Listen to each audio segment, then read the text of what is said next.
Free ফায়ারে ধ্বংস হলো কত যুব সমাজ, ফ্রি ফায়ারে ধ্বংস হলো কত যুব সমাজ। লেখা পড়াই মন বসে না, পড়ি না নামাজ। লেখা পড়াই মন বসে না, পড়ি না নামাজ। হাই হাই যুবক ভাইদেরকে বলছি, ভাই তুমি ফ্রি ফায়ার খেলছো, এখানে কি বুঝছো বলো? বলছো ডায়মন্ড, হীরা, জিন্স প্যান্ট আর কি আছে আমি তো ওগুলো বুঝি না। আর এই যে খেলছে আর কথায় কথায় গালি দিচ্ছে, মার মার মার শালাকে মার, এগুলো করছে। এত বাজে বাজে গাল দিচ্ছে, মা বাপ 14 গোষ্ঠী উদ্ধার করে গালি দিচ্ছে জানেন।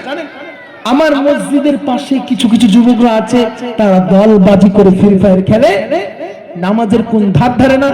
আমি ইমাম সাহেব হিসাবে যদি আমি বলতে যাই তা আমাকে কি বলে জানেন? কি বলে জানেন? দালাল বলছে, দালাল। কোরআনের কথা বলতে গিয়ে দালাল বলে। আমি কষ্ট মনে করি না, আমি ইহসানের সহিত তাদেরকে বলি, ভাই ফ্রি ফায়ার খেলো না, তোমার জীবন ধ্বংস হয়ে যাবে।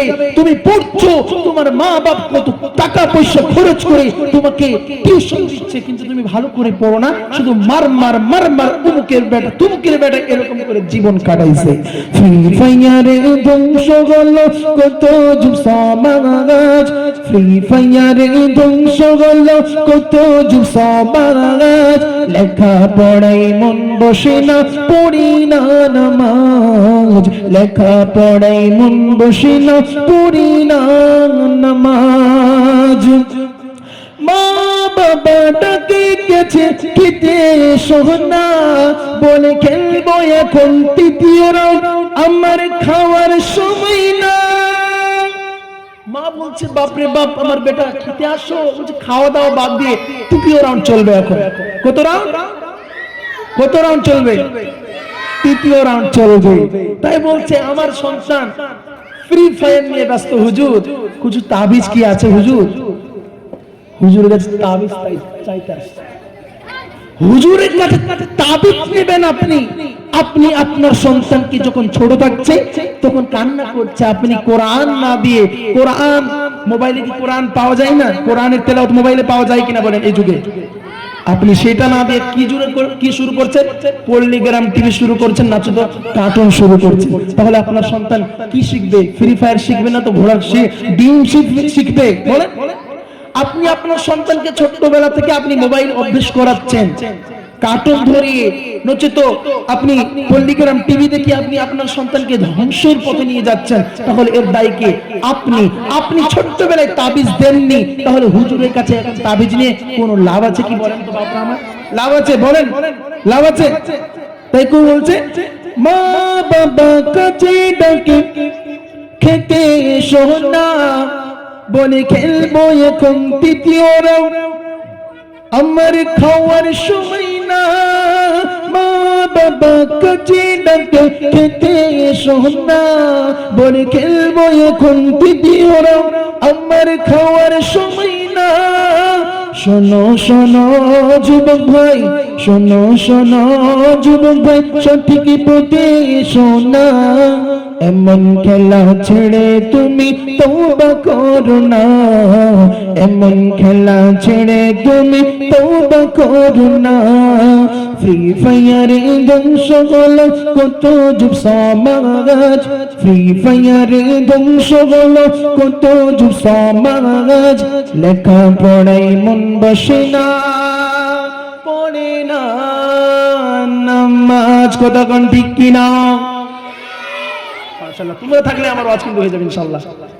বাংলাদেশে গেলে সমস্ত বাচ্চারা না, যুবক বুড়ো সবাই আওয়াজ দেয় একসঙ্গে, বাতিলরা একবারে টের পেয়ে যায় মুমিনদের আওয়াজ পেয়ে। কথা কোন ঠিক কিনা? বন্ধু আমার, একটা অনুরোধ করবো আপনাদেরকে, আপনারা বসলেন কিন্তু ফাঁক ফাঁক রেখে বসলেন। আপনারা বলেন তো দেখি, যদি যে জায়গাতে কোরআনের কথা হবে আর ফাঁক ফাঁক যদি থাকে, যদি আমরা জমে জমে না বসি, সেই ফাঁকা জায়গাতে কে বসবে? জোরে করে বলবেন, কে বসবে? কে বসবে? জোরে বলেন, কে বসবে? শয়তান বসবে। আপনারা কি চান আমাদের মজলিসে শয়তান বসুক? তাহলে আসেন এগিয়ে। ওই যে চাচারা একবার ঠান্ডা তো প্রচুর না, আসেন একটু জমে জমে বসি, বাপ আমার অনুরোধ করছি, জমে জমে জমে জমে বসেন। আর রাস্তায় যারা দাঁড়িয়ে আছেন একটু আমি অনুরোধ করব, মাত্র আপনারা কয়েক ঘন্টা বসে ওয়াজটা শুনেন, ইনশাআল্লাহ আপনাদেরকে ভালো লাগবে এবং মানার খাতিরে ইখলাসের সহিত নিয়ত নিয়ে আপনারা বসেন। আসেন ওই যে চাচারা এগিয়ে আসেন, একটু ফাঁকা জায়গাগুলো পূরণ করেন। ওয়াজ করার আগে আমি আপনাদেরকে অনুরোধ করছি এগিয়ে আসেন। এই যে ইউটিউবার ওদেরকে নেন তো, ওরা ফাঁকা জায়গা পূর্ণ করছে না, ইউটিউবে দেখাবো, দেখেন লেন ওনাদেরকে লেন, আমার ইউটিউব আছে, আপনাদেরকেও দেখাবো ইনশাআল্লাহ। আসেন এগিয়ে আসেন, এবার ওয়াজ শুরু করবো ইনশাআল্লাহ। ভাই আমার অনুরোধ করছি বারবার, আপনারা শুনছেন না কেন কথা? ওনাদেরকে লেন গো ইউটিউবে, আসেন চলে আসেন, মাশাআল্লাহ। এবার তাকবীর দিব, সবাই একসঙ্গে বলবেন ইনশাআল্লাহ। রেডি তো? নারে তাকবীর, নারে তাকবীর, মালিয়াপুর মাহফিল জিন্দাবাদ, নারে তাকবীর। এখনো পূরণ হলো না তো ওই ভাই লাল টুপিওয়ালা ভাই, আপনি এগিয়ে আসেন।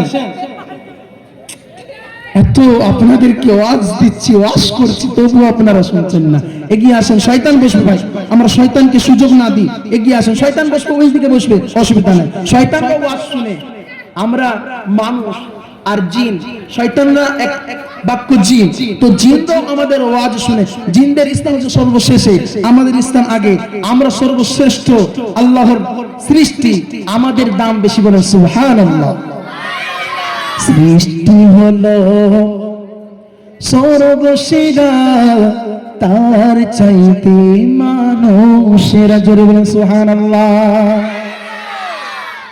আল্লাহ তাআলা যখন দুনিয়া সৃষ্টি করবে, দুনিয়া সৃষ্টি করার আগে এক জাতি ছিল, সেই জাতির নাম জানেন কি? বলেন তো দেখি আপনারা। সেই জাতির নাম হচ্ছিল জিন জাতি। জিন জাতিকে আল্লাহ রাব্বুল আলামিন সৃষ্টি করলেন, তারা আল্লাহর গোলামি করলো না, নাফরমানি করলো। আর জিনের সর্দারের নাম হামুস। এই হামুস থেকে আমি এবার ওয়াজ শুরু করে দিয়েছি। হামুস থেকে, হামুসের সন্তানের নাম হচ্ছিল খবিস আর একটা নীলবিষ। খবিস আর নীলবিষ থেকে কি হলো? ইবলিস। মনে থাকবে সেই নীলবিষ আর খবিস, এরা কিন্তু দুটো ভাই বোন। কি বলেন? দুই ভাই বোন।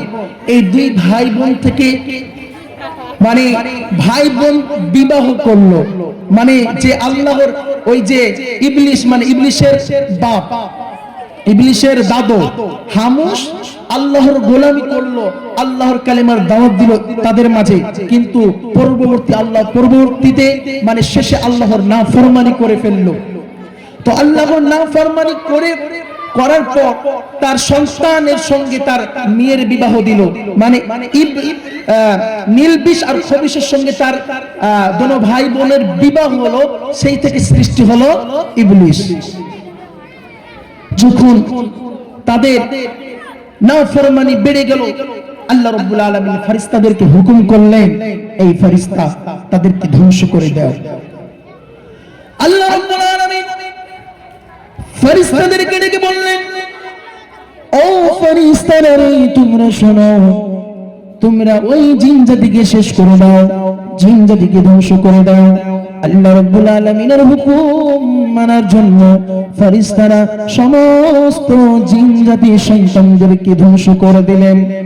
ধ্বংস করার পর এই জায়গায় যেন একটা ছোট্ট বাচ্চা কান্না করতেছে, একটা ছোট্ট বাচ্চা কান্না করতেছে, এত সুন্দর বাচ্চা, জিনদের বাচ্চা, তার নাম ছিল ইবলিস। জিনের বাচ্চা কান্না করতেছে। আল্লাহ রাব্বুল আলামিনের ফেরেশতারা বললেন, ওগো আল্লাহ, আমরা এই শয়তানটাকে মারতে পারবো না, আমরা এই জিনদের বাচ্চাদেরকে, এই জিনের বাচ্চাকে মারতে পারবো না। আল্লাহ আল্লাহ কই, যাও একে নিয়ে যাও তোমাদের সঙ্গে। ওই যে ছোট্ট বাচ্চা, ওই যে ছোট্ট বাচ্চা কান্না করছিল, তাকে নিয়ে আসা হলো, ফেরেশতাদের সঙ্গে রাখা হলো। ফেরেশতাদের সঙ্গে রাখতে রাখতে রাখতে ইবাদত করা শিখলো। ইবাদত করতে করতে করতে করতে মুআল্লিমুল মালায়েকা হয়ে গেল। জোরে বলেন সুবহানাল্লাহ।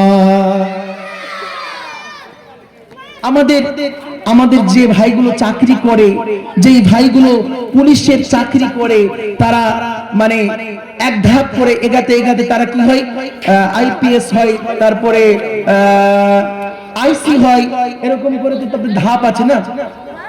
এরকম করে মুআল্লিমুল মালায়েকা কিভাবে হলেন ইবলিস, এই ঘটনাটা আপনাদেরকে শোনাচ্ছি। ইবলিস ছোট্ট ছিল, সেই আজাজিল ছিল, তার নাম আজাজিল। সে আল্লাহর গোলামি করতে করতে মুসলমান এক পর্যায়ে সপ্তম আসমানে আল্লাহর কাছে পৌঁছিয়ে গেলেন, সপ্তম আসমানে পৌঁছিয়ে গেলেন। জোরে বলুন সুবহানাল্লাহ। ইবাদত করলো, 1-2 ধাপ করতে করতে সপ্তম আসমান পর্যন্ত আল্লাহ তাআলা তার স্থানটা বাড়িয়ে দিল। আল্লাহ রাব্বুল আলামিনের সেই ইবলিস এমন ইবাদত করলো, আল্লাহ তাআলা তার সম্মান বাড়াইয়া দিল, ফেরেশতাদের সর্দার বানাইয়া দিল। একদিন ইবলিস ওয়াজ করে, আরশের পাশে আল্লাহ রাব্বুল আলামিনের নামে ওয়াজ করে। শুধু আমরা ওয়াজ করি না, ফেরেশতা ওই ইবলিস সে ওয়াজ করেছিল, জানেন? ইবলিস আল্লাহর আরশের পাশে এরকম সিংহাসনে বসে ওয়াজ করছে, আল্লাহর বরত্ব বর্ণনা করছে, আল্লাহর প্রশংসা করছে, আর সমস্ত ফেরেশতারা তার সামনে থেকে শুনছে। বলেন সুবহানাল্লাহ। আমি কিন্তু খুব কষ্ট পাচ্ছি, আপনারা যেখানে এই যে দাঁড়িয়ে দাঁড়িয়ে শুনছেন, আপনারা কি ভাবছেন বলেন তো? আপনারা ভাবছেন মালদা থেকে বক্তা এসছে, সুরটা খুব সুন্দর, তাই নাকি? আমার সুর নেই ভাই, আমার একটু সুর দিয়ে দেখেন, একটু পরে গলা ফেটে যাবে। আসেন আপনাদেরকে একটু ওয়াজ শোনাবো, জমে জমে বসবেন, ভালো লাগবে। এই যে ফাঁকা জায়গাগুলো আছে পূরণ করেন, প্রিয় ভাই আমার অনুরোধ করছি, আসেন। বন্ধু আমার, বলছিলাম যে মুআল্লিমুল মালায়েকা হওয়ার পর সে ফেরেশতাদেরকে ওয়াজ শোনাচ্ছেন, আল্লাহর বরত্ব বর্ণনা করছেন, আর আল্লাহর বরত্ব বর্ণনা করছেন। এই দিকে আল্লাহ তাআলা একটি আয়াত ভাসলো। আল্লাহ তাআলা সেখানে লিখলেন যে আমার অতি শীঘ্র একটা কাছের বান্দা, কাছের একজন প্রিয় মানুষ, প্রিয় ভাজন, সে আমার নাফরমানি করে ফেলবে। সমস্ত ফেরেশতারা চিন্তায় পড়ে গেলেন, ওগো মালিক, সে কে আমাদের মধ্যে আছে নাকি? ওগো আল্লাহ, আমাদের মধ্যে কি ওই ব্যক্তি আছে যে আপনার নাফরমানি করে ফেলবে? আল্লাহ রাব্বুল আলামিনের এই কথা শুনে ফেরেশতারা চিন্তায় পড়ে গেলেন আর কান্নায় ভেঙে পড়লেন। কিছুদিন যায়, তারপর আল্লাহ তাআলা ফেরেশতাদেরকে বলল, وَإِذْ قَالَ رَبُّكَ لِلْمَلَائِكَةِ إِنِّي جَاعِلٌ فِي الْأَرْضِ خَلِيفَةً। যেরকম সুবহানাল্লাহ। আল্লাহ রাব্বুল আলামিন ফেরেশতাদেরকে ডেকে বললেন, ওরে ফেরেশতারা শোনো, আমি আমার প্রতিনিধি বানাইবো, আমি আমার প্রতিনিধি বানাইবো, আমি আমার খলিফা বানাইবো। আল্লাহর ফেরেশতারা শুনে বললেন, আল্লাহ আপনি আপনার প্রতিনিধি বানাবেন, কিন্তু আপনার যে আগে জিন জাতিকে সৃষ্টি করেছিলেন মালিক, তারা তো আপনার নাফরমানি করেছিল। আপনি যে খলিফা বানাইবেন, আপনার গোলামি করবে না, আপনার হুকুম মানবে না মালিক, আপনার নাফরমানি করবে, আপনার গুণগান গাইবে না। আল্লাহ আমরা আপনার গুণগান গাইতেছি, আপনার প্রশংসা করতেছি, আপনার ইবাদত করতেছি। আল্লাহ আপনি কি আমার ইবাদতের মধ্যে খুশি নন? আপনি কি আমাদের ইবাদতে সন্তুষ্টি না? আল্লাহ রাব্বুল আলামিন ফেরেশতাদেরকে উত্তর দিয়ে বলছেন, ওরে ফেরেশতারা শোনো, আমি আল্লাহ যা জানি তোমরা তা জানো না রে, আমি যা জানি তোমরা তা জানো না। ফেরেশতাদেরকে বললেন, আরে ফেরেশতারা রে, তোমরা মাটি নিয়ে আসো। জিবরিল আমিন আসলেন মাটি নিতে। জিবরিল আমিন মাটি নেওয়ার জন্য আসলেন। বন্ধু মাটি কান্নায় ভেঙে পড়লেন, ওগো আল্লাহ আমি মাটি দিয়ে সৃষ্টি করবেন আপনার বান্দা, আপনার বান্দারা নাফরমানি করবে, আপনার বান্দারা গুনাহ করবে, আর আমি মাটির মানুষ সৃষ্টি হব, তাকে জাহান্নামে পুরাইবেন মালিক, আমাকে মাফ করে দেন। ও জিবরিল আমাকে নিয়ে যান না, নিয়ে যান না। জিবরিল আমিন ঘুরে চলে গেল। এরকম করে ইসরাফিল আসলো, এরকম করে সমস্ত তিন ফেরেশতা আসলো। আল্লাহ রাব্বুল আলামিন হুকুম দিলেন আজরাইল আলাইহিস সালাতু ওয়াস সালামকে। আজরাইল আলাইহিস সালাতু ওয়াস সালাম আসলেন। আজরাইল আলাইহিস সালাতু ওয়াস সালামকে এরকম করে মাটি বললেন, ও আজরাইল আমাকে নিয়ে যাও না। আমাকে নিয়ে যাওয়ার পর আল্লাহ খলিফা বানাইবে। এই খলিফা আল্লাহর নাফরমানি করবে, আল্লাহর উপর শুকরিয়া আদায় করবে না, আল্লাহর গুণগান গাইবে না। আমাকে নিয়ে যেও না। এইরকম করে বলল। তবু জিবরাইল, তবু আজরাইল শুনল না। আজরাইল মাটি নিয়ে চলে গেল। আল্লাহ তাআলা সেই মাটি দিয়ে আদম নবীকে বানাইলেন। বলেন সুবহানাল্লাহ। আরো জোরে হবে না? মাটির আদমকে বানাইলে মালিক, সে মাটির হলো সূচনা রে বন্ধু, সে মাটির হলো সূচনা। মাটির আদম বানাইলো মালিক, সে আদমের হইল সূচনা রে বন্ধু, সেই আদমের হলো সূচনা। মানুষ হলো সৃষ্টির সেরা, মানুষ হলো সৃষ্টির সেরা, মানুষ তা বুঝে না। কতক্ষণ ঠিক কিনা? মানুষ বুঝে কি আমরা সৃষ্টির সেরা? বুঝে না। মানুষ হলো সৃষ্টির সেরা, মানুষ হলো সৃষ্টির সেরা, মানুষ তারা বুঝে না রে বন্ধু। আদম দিয়া করলো সূচনা রে বন্ধু, আদম দিয়া করলো সূচনা। আল্লাহ তাআলার প্রধান হুকুম, আল্লাহ তাআলার প্রধান হুকুম, নামাজ পড়ো না রে বন্ধু, নামাজ পড়ো না। আল্লাহ তাআলা কালামে কই সিজদা করো আমারে, আল্লাহ তাআলা কালামে কই সিজদা করো আমারে। আমরা সেই মালিককে সাজদা করি না রে বন্ধু, আমরা সেই মালিককে সাজদা করি না। আল্লাহ রাব্বুল আলামিন যখন আদমকে বানাইলেন, আদমকে বানানোর পর কি করলেন? সমস্ত ফেরেশতাদেরকে ডাকলেন। আমরা জানি কিনা বলেন? জানি তো। আল্লাহ রাব্বুল আলামিন সমস্ত ফেরেশতাদেরকে ডেকে বললেন, ওরে ফেরেশতারা রে, তোমরা শোনো, আমি আদমকে বানাইলাম মাটি দিয়ে, আমি আদমকে বানাইলাম মাটি দিয়া, আমি আমার খলিফা বানাইলাম। তোমরা সবাই মিলে আমার এই খলিফাকে সম্মান করো, সালাম করো, সাজদা করো। এবার এখানে চুক্তি দিবে কিছু অন্য দলের ভাইরা, মানে আমাদের মুসলমানের মধ্যে তারা বলবে কি আদমকে সাজদা করলো, আমাদের পীরকে যদি আমরা সাজদা করি তাতে অপরাধ কি? পীরকে সাজদা করি না, এই চুক্তি দেয় আদমকে, আদম নবীকে সাজদা করলো সমস্ত নূরে আলা ফেরেশতারা, কিন্তু আমরা মাটির যদি আমরা আমাদের পীরকে সাজদা করি তাতে সমস্যা কি? হুজুর সমস্যা না, সমস্যা না, ওটা সমস্যা না। আদমকে আল্লাহ তাআলা যে সাজদার কথা বলেছিল সেটা ভিন্ন কথা, আপনি সেটা বুঝতে পারবেন না আপনার সংক্ষিপ্ত দিমাগ দিয়ে, আপনাকে বুঝা লাগবে এই দুনিয়ার সাজদা আলাদা আর সেই সাজদা ছিল আলাদা। আল্লাহ রাব্বুল আলামিন সমস্ত ফেরেশতাদেরকে বললেন তোমরা আদমকে সাজদা করো। আদমকে সাজদা করলো, কিন্তু একজন সাজদা করলো না। তার নামটা কি বলেন? ইবলিস, শয়তান। ইবলিস সে সাজদা করলো না। কেন করলো না? আল্লাহ রাব্বুল আলামিন জিজ্ঞাসা করলেন, উসজুদু লিআদামা ফাসাজাদু ইল্লা ইবলিস আবা ওয়াস্তাকবারা ওয়া কানা মিনাল কাফিরিন। জোরে কোন আল্লাহু আকবার।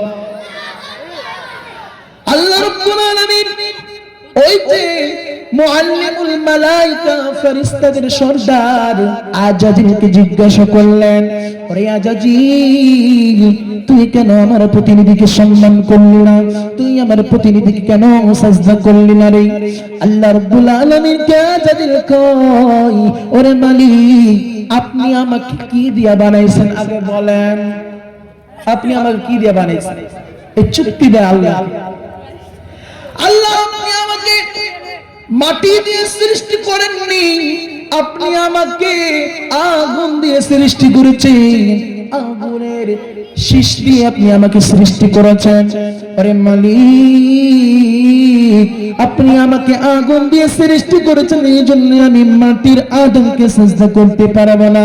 কেননা মালিক, আপনি আদমকে সৃষ্টি করেছেন মাটি দিয়ে, মাটির উত্তাপ হচ্ছে নিচের দিকে, আমি আগুন দিয়ে সৃষ্টি হয়েছি, আমার উত্তাপ হচ্ছে উপরের দিকে, আমি নিচের মাটিকে সাজদা করতে পারবো না। উসজুদু লিআদম ফাসাজাদু ইল্লা ইবলিস আবা ওয়াস্তাকবারা ওয়া কানা মিনাল কাফিরিন। আল্লাহ রাব্বুল আলামিন ঘোষণা করলেন, ওরে আজাজিল, তোকে আমি এত সম্মান দিয়েছিলাম, মুআল্লিমুল মালায়েকা বানিয়েছিলাম, কিন্তু আমার এই নাফরমান করার জন্য একটা সাজদা না দেওয়ার কারণে তোকে আমি জান্নাত থেকে বের করে দিব, আর আমি ঘোষণা করে দিব তুই প্রকাশ্যে ইবলিস হয়ে যাবি। আল্লাহকে কয়, ও আল্লাহ, আপনি তো আমাকে জান্নাত থেকে বের করে দিবেন, হাজার হাজার বছর আমি আপনার গোলামি করেছি মালিক, আপনার নাফরমানি করি নাই, আজকে আমি আপনার নাফরমানি করলাম রে আল্লাহ, আপনি আমাকে এমন শক্তি দেন, আপনার যত বান্দাগুলো আসবে, আপনার বান্দাদেরকে আমি ঢুকাই ফেলে জাহান্নামের দিকে নিয়ে যাব।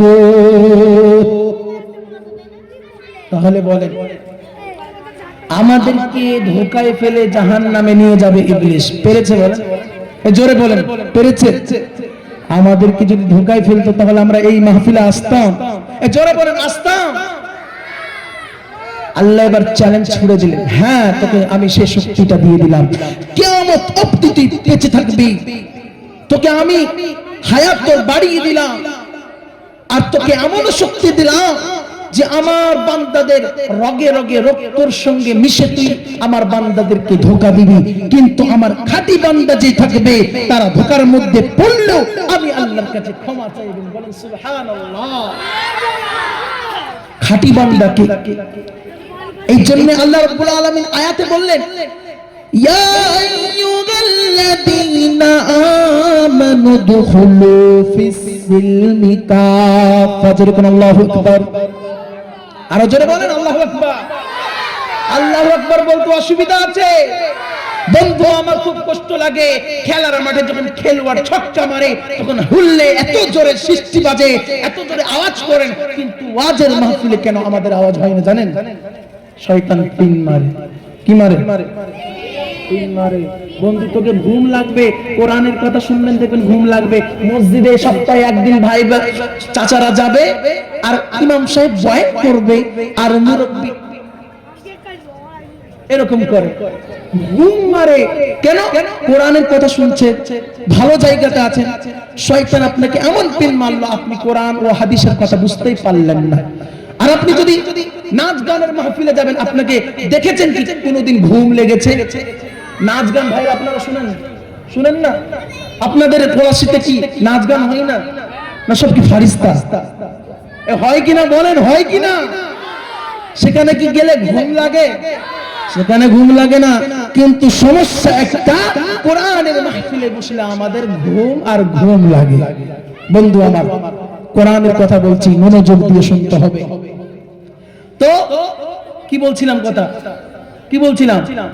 আল্লাহ রাব্বুল আলামিন যে বললেন তোমরা পরিপূর্ণ ঈমানওয়ালার মধ্যে দাখিল হয়ে যাও, ঈমানদারদেরকে বলছেন। কাদেরকে বলছেন? ইয়া আইয়ুহাল্লাযীনা আমানু দুখুলু ফিস-সিলমি কাফা। হে ঈমানদার ব্যক্তি, হুজুর এখানে বসেন, ইমানদার ব্যক্তি, আপনারা কি ইমানদার ব্যক্তিদেরকে আল্লাহ রাব্বুল আলামিন বলছেন পরিপূর্ণ ঈমানওয়ালার মধ্যে দাখিল হলে শয়তান ধোঁকা দিতে পারবে? বলেন পারবে? পারবে? পারবে না? বলেন সুবহানাল্লাহ। আল্লাহ রাব্বুল আলামিন এই ইবলিসকে ঘোষণা করে দিলেন, তুই ইবলিস আর তুই জান্নাত থেকে বের